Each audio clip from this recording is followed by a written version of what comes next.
আর নবীকে বললেন, নবী গো, মানুষের কাছে নিয়ে যান আর এটা পড়ান যে যত বেশি পড়বে সোনার মানুষে রূপান্তরিত হয়ে যাবে। যার জ্বলন্ত প্রমাণ ওমরের মতো মানুষ, যে যাকে দুনিয়ার জমিনে কেউ চিনত না, তাকে আল্লাহ রাব্বুল আলামিন সম্মান দিয়ে নবুয়তের মর্যাদায় অধিষ্ঠিত করার জন্য ঘোষণা দিয়েছেন। কিন্তু নবী তো আর হবে না। এই জন্য কিয়ামতের ময়দানে আল্লাহ তাবারাক ওয়া তাআলা নবীদের একটা কাতার হবে। হযরতে আদম থেকে ঈসা আলাইহিস সালাম পর্যন্ত পয়গম্বররা দাঁড়ায় যাবে। এই মাঝখানে হযরতে মুসা আলাইহিস সালামের সমসাময়িক নবী হলো হযরতে হারুন আলাইহিস সালাম। তার মাঝখানে একজন দাঁড়ায় থাকবে বুক টান করে। হযরতে হারুন তাকে বলবেন, ভাই, নবী হলে তো এক নবীর কাছে আরেক নবীর খবর আছে না নাই? কিন্তু আমার সামনে যিনি দাঁড়ানো, তাকে তো নবী বলে তো মনে হয় না। হযরতে মুসা আলাইহিস সালাম ডাকতে বলবেন, ভাই হারুন, খবরদার গায়ে হাত দিবি না। এটা হলো সেই উমর যাকে দেখলে কিন্তু শয়তানও 40 দিন ওই রাস্তা দিয়ে যায় না। চিল্লায়ে বলেন মারহাবা। আল্লাহ এত যোগ্যতা দিলেন শুধুমাত্র একটা কারণে, কোরআনের কাছে আসার কারণে। কোরআনের কাছে যারাই আসবে তার মান সম্মান বেড়ে যাবে, এটা 100% শিওর, এটা প্রমাণিত। কথা বলে ঠিক না ঠিক? আরো লজিক দেই আপনাদের, প্র্যাকটিক্যাল হলো। সুবহানাল্লাহ, আলহামদুলিল্লাহ, লা ইলাহা ইল্লাল্লাহ, মুহাম্মাদুর রাসূলুল্লাহ। একটু প্র্যাকটিক্যাল প্রমাণ দেন, তারপরে ভিতরে থেকে যায়। এই যে কোরআন দেখছেন, এই কোরআনের উপরে ময়লা যাতে করে না পড়ে একটা জিনিস বানাই কোরআনের উপরে, নামটা, এটার নাম কি? গেলাপ। অনেকে জুজদান বলে, অনেকে কোরআনের কাপড় বলে। কথা কোন ঠিক না বেটে? এখন এই কোরআনের কাপড় কি খুব 5,000-6,000 টাকা আকাশের কাপড় কেনে? আজ থেকে 10 বছর আগে তো এই কোরআনের জামা হইতো কাপড় কাটে যতটুকু 22 টন মার্কা কাপড় এইটা দিয়ে বানাইতো। তারপরেও লক্ষ্য করে দেখেন, কোন কারণবশত কাপড়টা কোরআনের উপরে রাখছেন, নিচে পড়ে গেছে, সাথে সাথে কি এটা ঝাড়া দিয়ে চুমু খায় আবার কোরআনের সাথে জড়ায় লাগবেন। কথা ঠিক না বেশি? এইটা 1 টন মার্কা কাপড়, তার কোনো দাম ছিল না, কিন্তু কোরআনের সঙ্গে থাকার কারণে তারও দাম বাড়ায় দিয়েছে কে? আর একটা প্র্যাকটিক্যাল প্রমাণ দেই। মনে করেন একটা কাঁঠাল গাছ আপনি ছিড়াই করেছেন, 2টা তক্তা হয়েছে। একটা তক্তা দিয়ে কোরআন পড়ার জন্য একটা রিহাল বানালেন, আর আরেকটা তক্তা ঘরে ওঠার সময় কটিয়ে বলে বোঝেন তো, যাতে কাঁদা না হয় ওই জায়গায় পাইড়ে দিয়েছেন। একই গাছের 2টা তক্তা, একটা পায়ের তলে একটা রিহাল বানালেন। এইবার লক্ষ্য করে দেখেন, এই রিহালটা কোরআনের সঙ্গে যখন থাকবে, আপনি যখন বুকের সঙ্গে জড়ায় ধরবেন, রিহালটাকে সঙ্গে করেই জড়ায় ধরেন। কথা কোন ঠিক না বেঠিক? তাহলে এই কোরআনের সঙ্গে রিহাল থাকার কারণে এই রিহালটার মান এবং মর্যাদা বাড়ায় দিয়েছেন কে? এবার জ্বলন্ত প্র্যাকটিক্যাল আপনাদের সামনে বসে আছে। এই যে আমি আলী মুর্তজা তেমন কোন লোক নয়। আমি আলী মুর্তজাকে আল্লাহ যদি তিনি ইলম ভিতরে না দিতেন, আমিও হয়তো বা দুনিয়ার জমিনে নিচে বসে থাকতাম। আল্লাহ পাক তিনি ইলম কোরআনের বরকতে আপনারা সম্মান দিয়ে আমাকে এই চেয়ারে বসিয়েছেন। এই সম্মান আমার নয়, এই সম্মান আল্লাহর কোরআনের জন্য। কথা বলেন ঠিক কিনা? এখন মানুষ মাদ্রাসায় চাল দিতে চায় না, দূর মাদ্রাসায় দিলে ভাত পাবে না, অনেকে এটা বলে থাকে। তবে একদিক থেকে কথা এটা সত্য, কারণ অক্টোবরের 15 তারিখ থেকে শুরু হয়েছে পোলাও, কোরমা, ফলমূল খায় সময় পায় না, সাদা ভাত খাবো কখন? কথা পায় না ভাই, বুঝতেছেন না? একজন আলেম সন্তান যদি আপনার হয়, তকদির খুলে যাবে। আল্লাহ রাসূলের হাদিস বলছি শোনেন। আল্লাহ রাসূল বলছেন, কোন আলিমান, যদি সম্ভব হয় তুমি নিজে আলেম হও। কথাটা আমার না, আল্লাহ রাসূল মুহাম্মাদুর রাসূলুল্লাহ বলছেন, কোন আলিমান, যদি সম্ভব হয় তুমি নিজে আলেম হও। এরপর এটা যদি তোমার ভাগ্যে না জোটে, বলছেন আও মুতাআল্লিমান, আলেমের ছাত্র হও। এটাও যদি সম্ভব না হয়, আও মুত্তাবিয়ান, আলেম যেদিকে যায়, যে রাস্তায় যায় তাকে অনুসরণ করো। এটাও যদি সম্ভব না হয়, আও মুহিব্বান, অন্তত আলেমকে অন্তর দিয়ে ভালোবাসো। আল্লাহ রাসূল 4টা কথা বললেন। 5 নম্বর বললেন, ওয়াতাকুনুল খামিস, খবরদার আলেম বিদ্বেষী হয়ো না, আলেমদের অপমান করো না, আলেমদের ক্রিটিসাইজ করো না। তাহলে যে জাতি আলেমদের সঙ্গে এরকম করবে, ওই জাতি, ওই ব্যক্তির জন্য ধ্বংস অনিবার্য। জোরে বলেন না নাউজুবিল্লাহ। আমরা বাংলাদেশের প্রেক্ষাপটে দেখেছি যে যতই পাপ করুক, কিন্তু আলেমদের লড়ার কারণে অস্তিত্ব সূর্য উঠে গেছে। কথা ঠিক না বেঠিক? জোরে বলেন ঠিক না বেঠিক? এই জন্য আলেমদের সঙ্গে বিয়াদবি করার আগে 17 বার ভাবা লাগবে। কেন? এটা আমার কথা নয়, আল্লাহর কোরআন বলছে ইন্নাল উলামা ওয়ারাসাতুল আমবিয়া, আলেমগণ হলো নবীর ওয়ারিস, আর নবীর ওয়ারিসদের সঙ্গে যারা বিয়াদবি করবে তাদের ধ্বংস অনিবার্য। দুনিয়ার জমিনে মানুষ চোখে দেখতে পারবে। কথা বলেন ঠিক না বেঠিক? সম্মানিত মুসলিম, এই জন্য দুনিয়ার জমিনে কোরআনের সঙ্গে যারা থাকবে তাদের মর্যাদা বাড়ায় দেবেন কে? তাহলে আজকের মাহফিলে এই কোরআনের সঙ্গে আপনারা শেষ পর্যন্ত থাকতে কে কে রাজি আছেন? একটু হাত তুলে দেখান তো দেখি। আলহামদুলিল্লাহ, অনেকেই হাত তোলে নাই। এরা কোন দলের লোক দেখেন তো, দেখেন কোনটা হাত তোলে নাই। হাত তোলে, হাত তোলে না, হাতগুলি নাড়ান। যার হাতগুলি নড়বে গোনাগুলি জোরে জোরে পড়বে। লিল্লাহে তাকবীর, লিল্লাহে তাকবীর। আল্লাহ কবুল করুক। সকালে ইবাদ চলেন। এখন কথা হলো, এই কোরআনের মধ্যে 114টা সূরা আছে। তার মধ্যে সূরা আনকাবুত, প্রত্যেকটা সূরার প্রত্যেকটা আয়াত নাযিল করেছেন আল্লাহ রাসূলের প্রয়োজনের তাগিদে। এই কোরআন আল্লাহ তাবারক ওয়া তাআলা পুস্তক আকারে, কিতাব আকারে রাসূলের উপরে সনাত করে একদিন বইয়ের মতো করে ফেলা দিয়েছেন নাকি? ভালো করে লক্ষ্য করুন, আল্লাহ তাবারক ওয়া তাআলা দীর্ঘ 23 বছরে রাসূলের প্রয়োজনের তাগিদে কখনো দুনিয়ার জমিনে হয়তোবা নবী এক রাস্তায় যাচ্ছেন, আল্লাহ পাক ডাক দিয়ে বলছেন নবী গো এই রাস্তা দিয়ে যাবেন না, সামনেই আবু জেহেল বদ্ধ করে রাখছে। কয়েকটা আয়াত নাযিল করে রাসূলকে সতর্ক করেছেন। কথা বলেন ঠিক কিনা? আবার হয়তোবা কাফেররা নবীকে প্রশ্ন করেছেন, মুহাম্মদ তুমি যে আল্লাহ দাওয়াত দাও, এই আল্লাহ দেখতে কেমন? এই আল্লাহর বেটা বেটি কয়জন আছে না নাই? আবার বাজানরা লক্ষ্য করে দুনিয়ার জমিনে আল্লাহ তুমি যে দাওয়াত দাও, এই আল্লাহ কয়জন? তার ফ্যামিলিতে সদস্য সংখ্যা কত? আল্লাহ ঠিক সূরা ইখলাস নাযিল করে দিয়ে উত্তরও দিয়ে দিয়েছেন। আল্লাহ বলেন কুল হুয়াল্লাহু আহাদ আল্লাহুস সামাদ লাম ইয়ালিদ ওয়া লাম ইউলাদ ওয়া লাম ইয়াকুল লাহু কুফুয়ান আহাদ। আছে না নাই?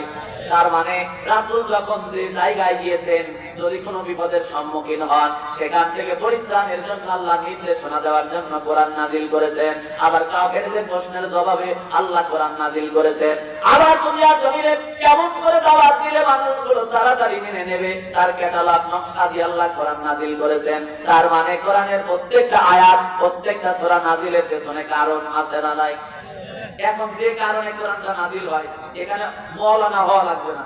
যারা কোরআন পড়েন তারা অনেকেই জানেন কোরআন যে ঘটনাকে কেন্দ্র করে নাযিল হয়, এটাকে বলে আয়াত নাযিলের প্রেক্ষাপট অথবা শানে নজুল। কথা কি বোঝাতে পারতেছি আমি? কোরআন কোন কারণ ছাড়া নাযিল হয়েছে এরকম কোনো কারণ নাই। প্রত্যেকটা সূরা, প্রত্যেকটা আয়াত নাযিলের পেছনে কারণ আছে। জোরে বলেন সুবহানাল্লাহ। তাহলে চলেন এই সূরা আনকাবুতের 2 থেকে 3 নম্বর আয়াত যে আল্লাহ নাযিল করলেন, এর পেছনেও কারণ আছে না নাই? সেই শানে নজুল প্রেক্ষাপটটা আলোচনা করে আপনাদের সামনে আমি ব্যাখ্যায় দেব।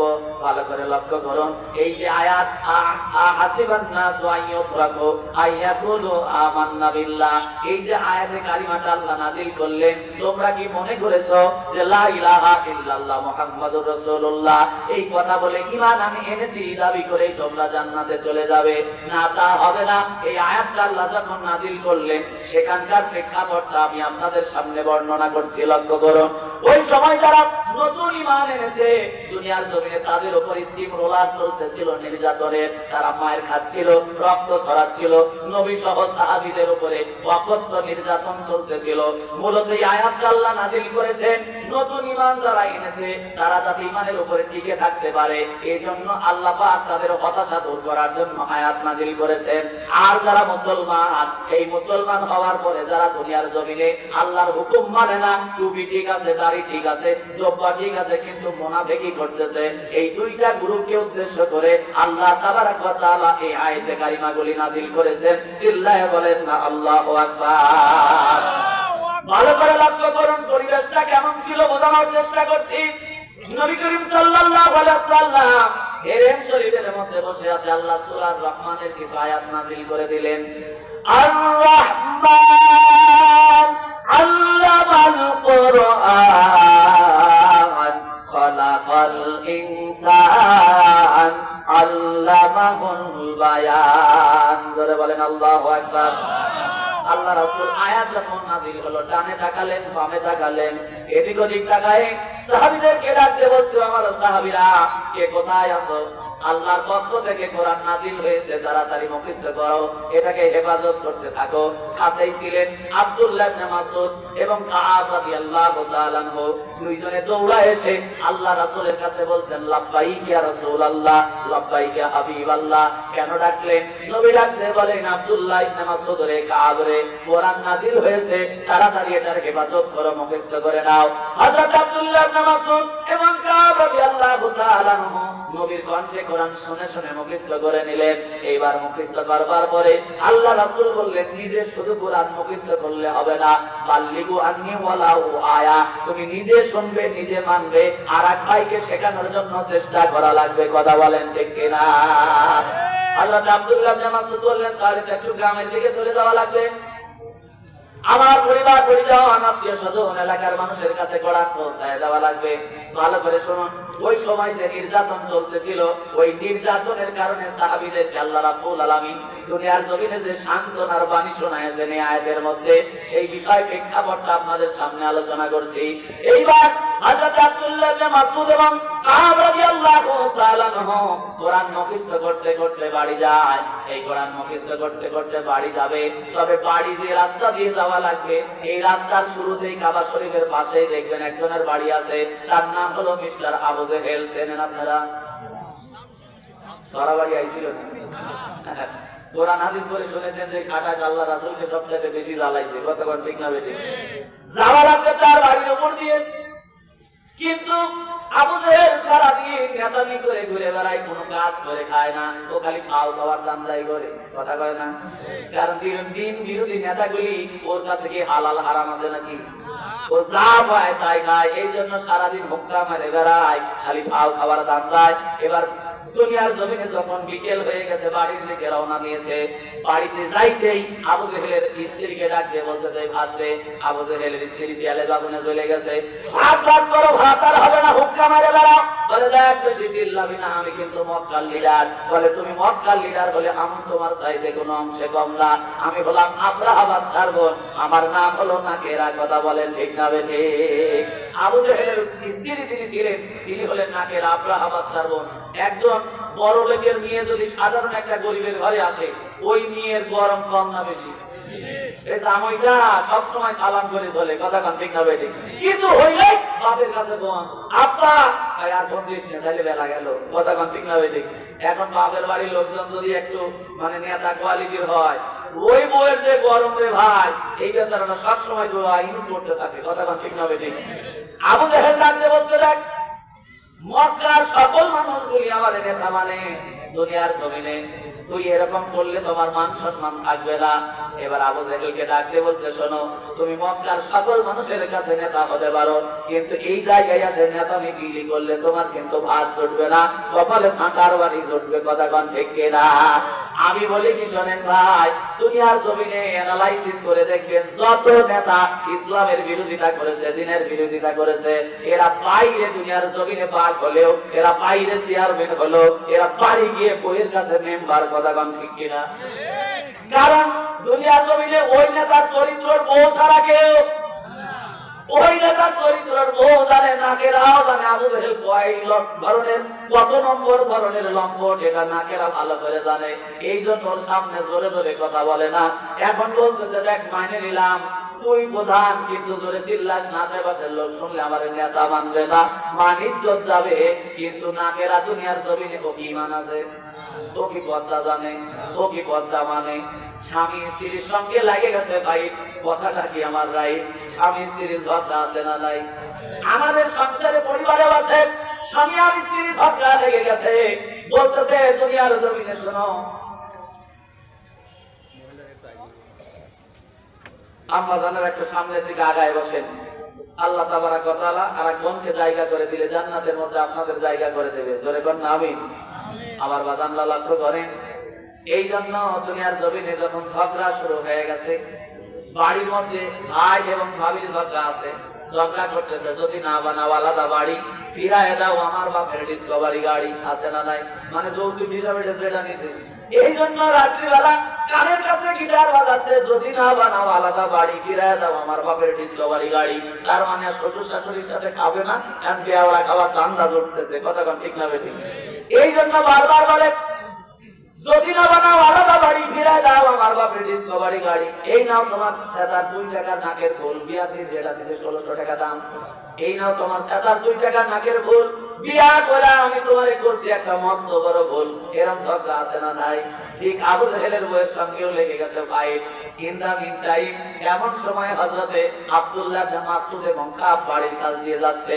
এখন এই গরমের সময় আবু জাহেলের বউ তো কথা জানেও না মানেও না, জাগার কাপড় জাগায় নাই। হঠাৎ করে আব্দুল্লাহ ইবনে মাসউদ একবারই তাকায় আছেন, দেখেন অবস্থা খারাপ। তাড়াতাড়ি করে নিজের রুমাল দিয়ে মাথাটা ঢেকে দুনিয়ার জমিনে চোখ নিচের দিকে করে জায়গা ছেড়ে নিয়ে চলে যায় দুনিয়ার জমিনে। এই দৃশ্যটা নাকেরা তাকায় তাকায় দেখেছে।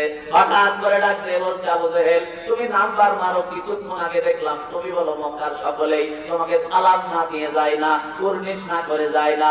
এই তো কিছুক্ষণ আগে 2টা লোক চলে গেল, সালাম দেওয়া তো দূরের কথা, ঘেন নাই তোমার বাড়ির দিকে পর্যন্ত তাকাইলো না। আসলে আব্দুল্লাহ ইবনে মাসউদ এবং কাব এর জন্য তাকাই নাই। আব্দুল্লাহ ইবনে মাসউদ এবং কাব তাকাই নাই, ওই জায়গায় একজন বেগানা নারী আছে। কারণ রাস্তা দিয়ে বেগানা যখন নারী যায়, এই নারীর দিকে কি আমাদের তাকানো যাবে? হঠাৎ করে যদি চোখ পড়ে যায় তাহলে একবার তাকায় থাকা যায় আছে নাকি? কি রাজে বধু আবিষ্কার করেছে ভাই, এর হারিকেন ধরে খুঁজে পাওয়া যাচ্ছে না। কথা ঠিক না বেশি? ওই একবার টাকা যায় আছে, কেনা বলছে আপনার একবার টাকা যায়, এইবার টাকায় 17 বছরের মিশন কমপ্লিট করে ফেলেছে। কথা ঠিক না বেশি? একবারও টাকা যাবে না, টাকালে আল্লাহ চোখের মধ্যে শিখা ঢালবে। কথা ঠিক না বেশি? হঠাৎ যদি চোখ পড়ে যায় তাহলে দোয়া আছে না নাই? আল্লাহুম্মা ইন্নী আউযু বিকা মিনাল ফিতনাতি আলা নিসা পড়ে মাথা নিচ করে আর একদিন টাকায় চলে যাওয়া লাগবে। এটা হলো মুমিনের বৈশিষ্ট্য। কথা বলে ঠিক না বেঠিক? এখন যাচ্ছে একবার টাকা তো যায় না, যাচ্ছে টাকায় আছেন বলক নাই। আর 17 বছরে যদি এমন হইতো এমন হইতো এমন হইতো, আল্লাহকে কি দিয়ে বাড়ি খালি কবরে যান, মায়েরকে মার চোখে মুখে মার দম ছাড়া বাড়ি হবে। কথা ঠিক না বেঠিক? হযরত আব্দুল্লাহ ইবনে মাসউদ এবং কাব পার হয়ে গেলেন। আবু জাহেলের স্ত্রী ডাক দিয়ে বলতেছে, তোমার সম্মান করে ঘোরার দিন। কিছুক্ষণ আগে 2 জন চলে গেল, পূর্ণে সালাম করা প্রণাম করা তো দূরের কথা, তারা ঘেন্নায় তোমার বাড়ির দিকে পর্যন্ত তাকালো না।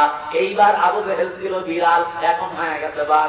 এক লাফে গেটের সামনে এসে ডাক দিয়ে বলতেছে, তোরা কারা দাঁড়া। হযরতে কাব এবং আব্দুল্লাহ ইবনে মাসউদ দাঁড়ায় গেলেন। ডাক দিয়ে বলতেছে, তোর নাম কি? বলে আব্দুল্লাহ ইবনে মাসউদ। তোর নাম কি? বলে কাব। কোথায় গিয়েছিলি? বলে আল্লাহর রাসূলের দরবারে কোরআন নাযিল হয়েছে, তেলাওয়াত করতে করতে বাড়ির দিকে রওনা দিয়েছি। এখন আবু জাহেল বলতেছ তোমরা ইসলামী দলের লোক, তাইলে তো তোমাদেরকে একটা মামলা দিতেই হয়। কথা বলেন, তাহলে তো তোমাদের একটা মামলা দিতেই হয়। কারণ ইসলাম বিদ্বেষী তারা, যারা দুনিয়ার জমিনে টুপি দাড়ি ইসলাম কোরআনের কথা শুনলে ও বাগুন খাক বা না খাক, পশু খাক বা না খাক, দেখলেই অটোমেটিক চুলকানি উঠে যায়। কথা কোন ঠিক কিনা? ঠিক আবু জাহেলেরও তাই উঠে গেছে। বলতেছে তোমরা যার পিছন পিছন ঘরে তো একটা পাগল। জোরে কর নাউযুবিল্লাহ। তোমাদের নেতা তো একটা ভণ্ড। দুনিয়ার জমিনে শেষ বেলায় গিয়ে বলতেছে তোমরা যাকে নেতা মানো মুহাম্মদ, ওর তো চরিত্রেরই ঠিক নাই। জোরে কর নাউযুবিল্লাহ। সঙ্গে সঙ্গে হযরতে কাব ডাকতে বললেন, শোনো আবু জাহেল, খবরদার আমার নবীর চরিত্র নিয়ে কোনো কথা বলবে না। কারণ আমার নবীর চরিত্রের সার্টিফিকেট দিয়েছেন স্বয়ং আমার আল্লাহ তাআলা। আমার আল্লাহ বলেন, ইন্নাকা লা আলা খুলুকিন আযীম। আমার নবীর চরিত্র এত ভালো হবে, পৃথিবীর জমিনে পরিমাপ করার মতো যন্ত্রণায়। জোরে কথা সুবহানাল্লাহ। সেই নবীর চরিত্র নিয়ে যদি তুমি কথা বলো, তাহলে আমার নবী যে শিক্ষা দিয়েছে তুমি তাই, আমার নবী যা বলেছে তুমি তাই। এখন আবু জাহেলের মাথার মধ্যে একটা চক্কর খাইছে, কি রে আমি তার চরিত্রের হরণের কথা বলেছি আর মুহাম্মদ তাইলে আমারে কি বলছে এটা শোনার দরকার আছে। এখন আবু জাহেল বলছে আমি মুহাম্মাদের বিরুদ্ধে কথা বলার কারণে মুহাম্মদ আমার ব্যাপারে কি বলেছে। এবার কাব রাদিয়াল্লাহু তাআলা বলেন, এটা মুহাম্মদুর রাসূলুল্লাহর কথা নয়, তার আল্লাহ স্বয়ং পাঠায় দিয়েছেন এই কথা তিনি বলেছেন। বলে কি বলেছেন? দুনিয়ার জমিনে ওই ব্যক্তি, সে দুনিয়ার জমিনে ওই ব্যক্তি হতে পারে যে আল্লাহ রাসূলকে নিয়ে কটাক্ষ করতে পারে, দ্বীনকে নিয়ে খারাপ কথা বলতে পারে, আলেম ওলামাকে নিয়ে খারাপ কথা বলতে পারে, কোরআনকে নিয়ে খারাপ কথা বলতে পারে। উযুল্লিম বাদা যালিকা জালিম, যার পিতার কোনো পরিচয় নাই, টাটকা যার সন্তান, যার আব্বার কোনো নাম নাই। আব্বার নাম ছাড়া লোক ছাড়া কেউ আমার নবী গালি দিতে পারে না। আব্বার নাম ছাড়া লোক ছাড়া কেউ আল্লাহর নিয়ে কটূক্তি করতে পারে না। নিশ্চয় আবু জাহেল তোর আব্বারও নাম নাই, তুই ভেজাল আছে তোর, বিসমিল্লাহ বলো। কথা কোন ঠিক না? এখন বাপ নিয়ে কথা বলার পর কি মাথা ঠিক থাকে? আবু জাহেল তার ডান হাত খানা হাতা গোছায় হযরতে কাবের কান বরাবর একটা জোরে থাপড় মেরে দিয়েছে।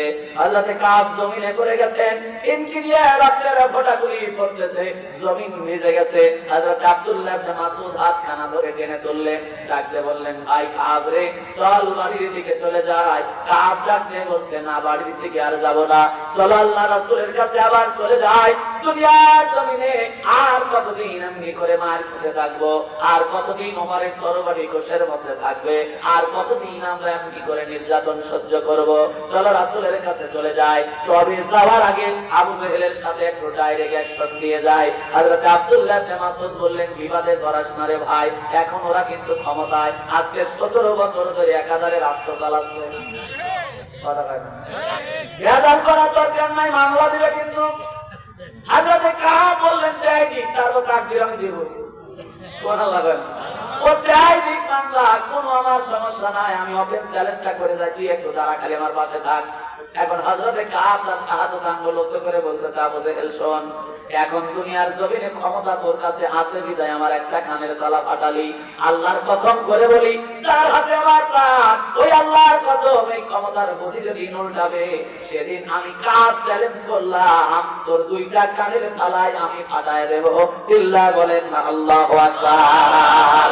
কারণ ক্ষমতা কারো চিরদিন থাকে না, ক্ষমতা বড় বিশাল জিনিস। কাব বলছেন, এখন ক্ষমতা আছে তাই মানলি, ক্ষমতা চলে গেলে কিন্তু কানের দুইটা তালা ফাটাবো। এই জন্য আমি বলি ভাই, ক্ষমতা পাওয়ার পরে কাউকে শালা বলে গালি দিবেন না, কারণ এমনও তো হতে পারে ওই লোককেই আবার সময়ের বিবর্তনে দুলা ভাই ডাকা লাগতে পারে। কথা কয় না বাঙালি? লাগতে পারে কি পারে না? ভালো করে লক্ষ্য করো। এবার কাব রাদিয়াল্লাহু তাআলা আনহু ওপেন চ্যালেঞ্জ করে যখন আবার রাসূলের কাছে চলে যাচ্ছেন, ডাকতে বলে, নবী গো, দুনিয়ার জমিন আর মার কতদিন তো খাবো নবী, এই ঈমান আনার কারণে নির্যাতন সহ্য করতে করতে জীবনটাই তেজপাতা হয়ে গেল। আল্লাহ পাক এবার সূরা আনকাবুতের এই দুইটা আয়াতে কালিমা নাযিল করে দিলেন। আবাদু আল্লাহ পাক কাছে বলছে না, হাসিবান নাস লা ইউতরাকু আইয়াকুলু আমান্না বিল্লাহ। ও নবী, আপনার সাহাবীদের জানায়া দেন, তারা ঈমান এনেছে এই কথা বলে জান্নাতে চলে যাবে তা হবে না। তবে পূর্ব জামানায় যারা ঈমান এনেছে তাদেরকে আমি পরীক্ষা করে টিকেট ইট বানায় পুড়ায়ে পুড়ায়ে পুড়ায়ে খাঁটি করে জান্নাত দিয়েছি। কথা বলেন ঠিক কিনা? এটা তাদের জন্য পরীক্ষা চলতেছে গো নবী। তারা যদি পরীক্ষায় উত্তীর্ণ হয়ে ধৈর্য ধারণ করে থাকতে পারে, আমি আল্লাহ ওয়াদা করলাম, কানাত লাহুম জান্নাতুল ফিরদাউস নজুলা, আমি তাদের জন্য জান্নাতুল ফিরদাউস রেডি করে রেখেছি। চিল্লায়ে বলেন মারহাবা। অতএব নবী তাদেরকে শোনান, পূর্ব জামানায় যারা নবুয়ত পেয়েছে তার উম্মতেরাও এইরকম নির্যাতন সহ্য করেছে। এমন কি এর চাইতে বেশি পূর্ব জামানার উম্মতদেরকে গলা পর্যন্ত গাড়ার পরে গড়াত দিয়ে তাদের মাথাটা দ্বিখণ্ডিত করা হয়েছে। ও নবী, আপনার উম্মতদেরকে ডাক দিয়ে বলেন, তারা কি এর চাইতে বেশি কষ্ট পেল কিনা? আল্লাহ রাসূল ডাক দিয়ে বলেন, আব্দুল্লাহ ইবনে মাসউদ এবং কাব রে, দুনিয়ার জমিনে পূর্ব জামানায় যত নবীদের উম্মত এসেছিল, তারা এই দ্বীনের দাওয়াত মেনে নেওয়ার কারণে তাদেরকে গলা পর্যন্ত দুনিয়ার জমিনে করাত দিয়ে মাথাটা দ্বিখণ্ডিত করা হয়েছে। তোমরা কি এর চাইতে বেশি কষ্ট পেয়েছো কিনা? বলে, না ইয়া রাসূলুল্লাহ, তবে আর কতদিন মার খাবো? আল্লাহ জানাই দিলেন, সহ্য করো, পরীক্ষা দাও, ডাইরেক্ট অ্যাকশন আল্লাহর পক্ষ থেকে আসবে। জোরে বলেন মারহাবা। এখন আবু জাহেল ইসলামী দলের একটা লোকে মারছে, মনে করেন মামলা দিছে। এই কথা যদি জনগণের না জানায়, তাহলে কি নেতা ভাব থাকে যে আমি এই যে একটা কাজ করছি, তাহলে আমার প্রমোশনের দরকার আছে না? কথা কয় না। এখন আবু জাহেল চিন্তা করতেছে, সকালবেলা হলে আমি এটা তামাম বাজারে তামাম জায়গায় ছড়াই দেবো। মুহাম্মাদের দুইটা লোককে আজকে অপমান অপদস্থ করছি, মামলা দিছি, মার খাওয়াইছি। দুনিয়ার জমিনে তাহলে সকল মানুষগুলি আমাকে দেখে ভয় পাবে। আমি বললাম, হাম করবো বাপের বেটার কাম, কে আমারে দেবে না দাম। এইরকম নেতা বাংলাদেশেও আছে। ওরা চিন্তা করে দুনিয়ার জমিনে ক্ষমতা পাওয়ার পরে লাগাল পায় না, চেয়ারে উঠে খবর মারতে চাই। কথা কম ঠিক কিনা? আমিও বলি, তুমি হবে হাম করবে বাপের বেটার কাম, কে তোমারে দেবে না দাম। এই চিন্তা করে মানুষকে যদি নির্যাতন করো, কবরে গেলে আল্লাহ বাইর করবে তোমার পাম। আমার বাগানটা লক্ষ্য করেন। এবার আবু জেহেল সকাল বেলায় বের হই, প্রথমে চাচার বাড়ি, চিন্তা করলো চাচাকে খবরটা আগে দেই। এখন চাচা চলে গেছে মিশরে ব্যবসার উদ্দেশ্যে, সাওয়ালটাকেও সাথে নিয়ে চলে গেছে। বাড়িতে শুধু চাচি একা একা।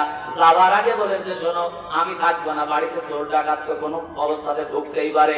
এই যে হাসিয়ে মালখানা রেখে গেলাম, বালিশের তলে করে ঘুমাবে, কারণ একটা সিকিউরিটির ব্যাপার আছে না, নাই ঢুকতেই তো পারে। এখন চাষি সকাল হয়ে গেছে, এখন তার দরজা দেওয়ার কোনো দরকার।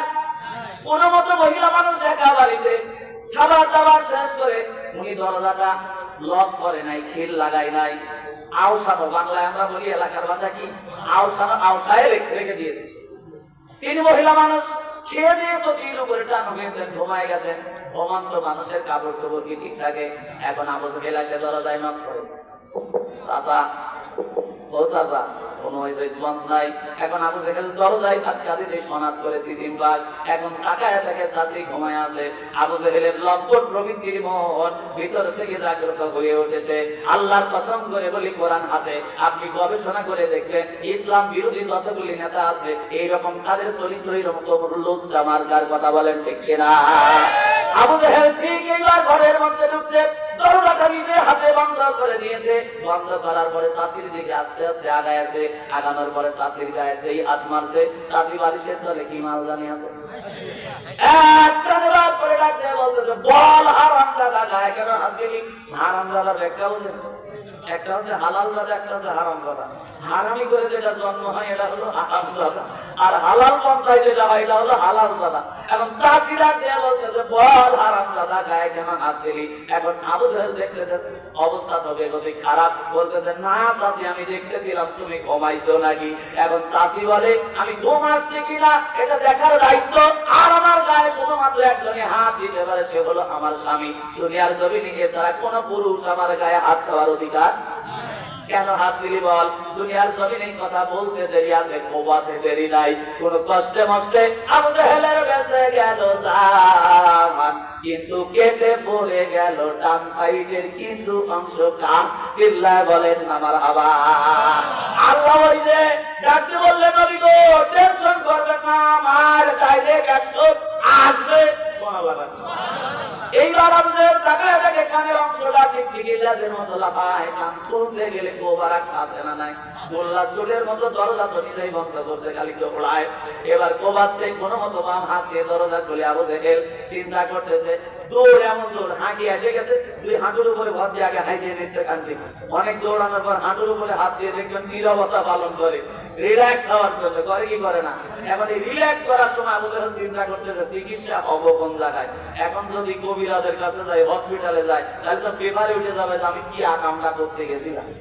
কথা কয় না, এই কাম করা যাবে না, ডাক্তারের কাছে যাওয়া যাবে না, তাহলে তো প্রমাণ হয়ে যাবে আমি বিরোধী দলের লোক, এরকম হচ্ছে আমার গা, চরিত্র খারাপ মানুষের কাছে প্রকাশ পাওয়া যাবে। বাড়ির দিকে চলে গেছে। আর রাহেকুল মাকতুম কিতাবের মধ্যে লেখে, এবার এই দুনিয়ার জমিনে এই ব্যক্তিটা দরজার কাছে গিয়ে দেখে নিজের বাড়ির গেট বন্ধ।